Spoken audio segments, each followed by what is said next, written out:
I'm Susan Pomerleau, and I'm the United States Marshal for the Western District of Texas.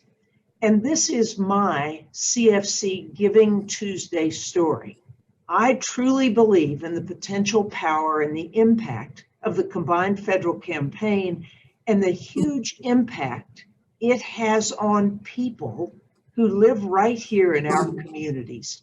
And I committed my agency's support of the CFC because, number one, we're all public servants, not only as employees of the federal government, but also as members of our communities.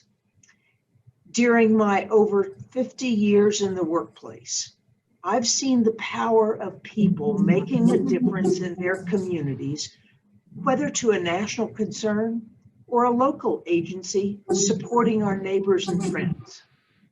I've been involved with the combined federal campaign for over 40 years while serving in the Department of Defense, in the corporate environment, and the Department of Justice. And I've seen the power of charity and giving up close and personal. As the head of a very large organization here in the San Antonio area some years ago, one of our local business leaders hosted a breakfast for our senior leadership and our key workers. As part of the program, I asked one of our team, who I knew had a story to tell, though she had never shared her situation with many people, and she agreed to speak. She started out and she shared information about 3 different charities. And to, give some context to the situation, she shared information about respite care and what they do and how they help parents of children that are differently abled. She talked about the ARC. It used to be called the Association for Retarded Citizens, and it focused on those with intellectual disabilities and developmental disabilities or its causes. And then she showed a picture of a little girl. I won't say her name, it doesn't really matter, but this cute little girl, 9 years old. And then she showed a picture of this little girl and her mother. And she said,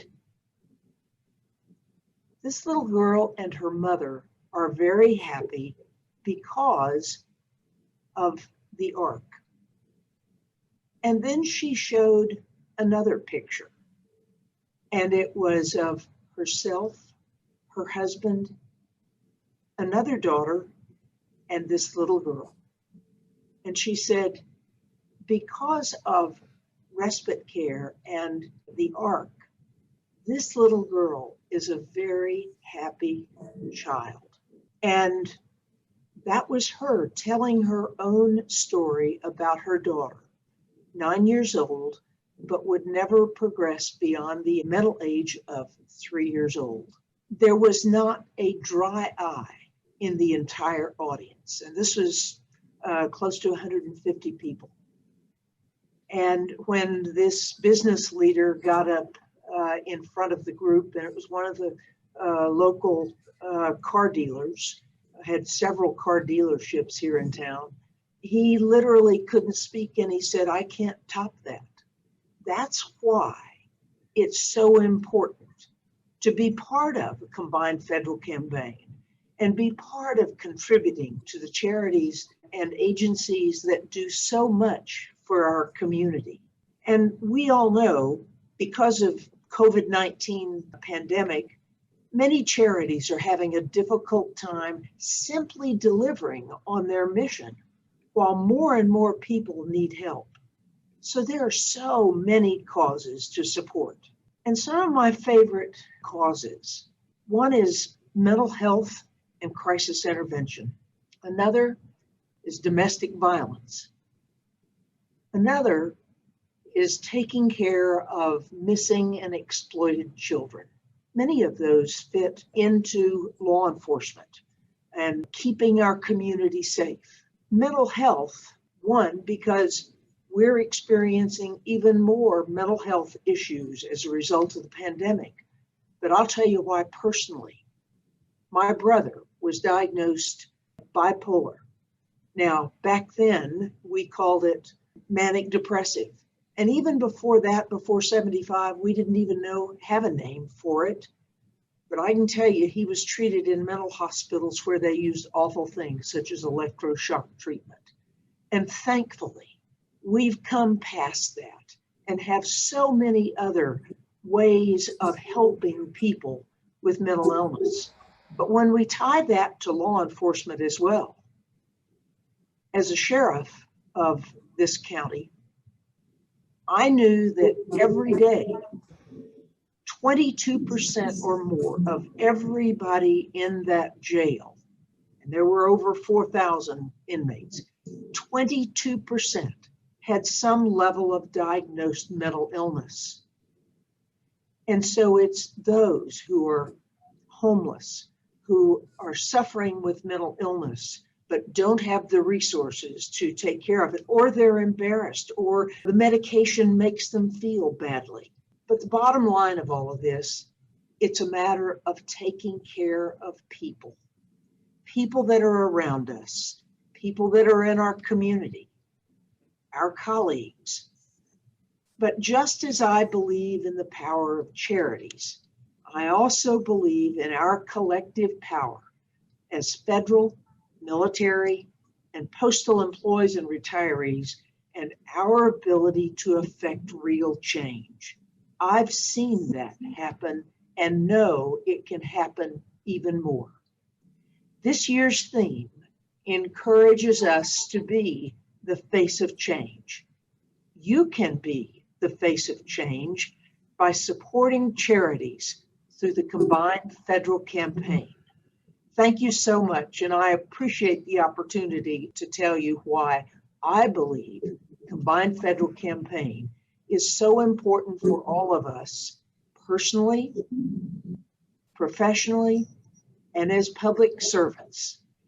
And if we haven't been touched or been helped by one of these agencies so far, it's only a matter of time. Thanks so much. People have supported great causes throughout history, faced challenges that seem to be bigger than us, but persisted towards the face of change. No matter whose footsteps you choose to follow, no matter what cause you feel compelled to support, no matter if it's $1 per pay period, $25, or $75 per pay period, your gift through payroll deduction and a few hours of time volunteering will help make a change. Mental wellness. Your mental health matters. Mental health is just as important as physical health. National Institute of Mental Health. No matter what cause you feel compelled to support, your gift will help make a change. Take this opportunity to positively impact the world we all live in. I didn't know it, but I actually needed RISE recovery services in 1995. At that particular point in time, it was called the Palmer Drug Abuse Program. But that's when my youngest daughter started using drugs. At first, it was something that neither my wife nor I noticed. When we PCSed to Fort Sam Houston in 1996, her drug use was absolutely noticeable, and it was starting to tear our family, and it was starting to tear my marriage apart. And at that point, everybody I talked to, nobody really knew what to say, and I was getting advice that I knew was just basically criticism, saying, hey, you caused it, you didn't raise her right, if you only raised her right, and none of it was helping. I found out about PDAP, which is now RISE Recovery, from a psychologist. She sent me there, and the first thing I noticed when I walked into that room was that every parent in the room that I walked into had my story or a story that was very similar, and the relief that I felt when I walked into that room and I could talk about what was going on in my family and just see heads nodding and feel the acceptance, feel the love, and definitely not feel the criticism and not feel the you caused it that I was feeling from other people. It absolutely just brought me to a peace that I'd never seen before. And my daughter was in her young teens. She was 13 or 14, and I don't know if you've ever been to an AA meeting or an NA meeting or any of those meetings, but the average age is between 40 and 50. Then the other thing that RISE provided was a group of teenagers that were her age. So she could go to her meeting, basically like an AA meeting, and find out about the disease of addiction, which she had, get the support that she needed to eventually get sober. Now, substance use disorder is a chronic disease. The whole process for my daughter took 5 years for her to finally get sober. She's been sober 20 years now. But for my wife and I and my family, we started getting better almost as soon as we walked into that door. 6 months after we started the RISE program, and we did everything. We did the activities, we did the counseling, and thank God the whole program was free. It didn't cost us a cent. Donating money through payroll deduction, debit or credit card, or bank transfer, and volunteering time is so easy with the CFC. The quickest and easiest way to give is through the secure online giving system at givecfc.org. Signing up is simple and painless. It will take you less than 10 minutes, and once you are set up, your giving is on autopilot for the entire year. Let me show you how you can make a difference with just $1 minimum contribution, and of course you can give more. Step 1, go to givecfc.org and click Donate. Step 2, create an account or log into your existing account. Step 3, complete or update your profile. Your campaign manager or key worker will give you your agency's CFC code, or you can locate your agency using the search bar. Step 4, choose the charities you want to support. Choose as many as you want. Support the causes that mean something to you. You can give to multiple charities in the amounts you choose. And don't forget to volunteer service hours if you can. Charities really need money and support. Use the search features to search by charity name, location, cause area, or administrative fundraising rate. Just click on the charities you want to support and add them to your basket. Step 5, choose your pledge method, payroll deduction, credit or debit card, or bank transfer. Choose your desired payment frequency, one time or reoccurring. Choose your annual pledge amount, and then allocate your donation and volunteer hours to the charities you selected. Don't forget to click submit, and you are done. That's how you can make a difference in less than 10 minutes through the secure online giving system. There's a new way to give, through the CFC Giving app. This fully functional app allows you to complete every detail of your gift on your smartphone. Just go to the Apple or Google store and download the app and give. It's that simple. And of course, if you still prefer a paper pledge form, you can download the paper pledge form from givecfc.org and fill it out using the instructions on the second page. Submit it to your key worker or just mail it in. It's easy too. So those are your 3 ways to give $1 per pay period, or a minimum one-time gift of $1 or more if you can, in just 10 minutes and volunteer time through the CFC. Thank you for listening, and more importantly, thank you for your gift.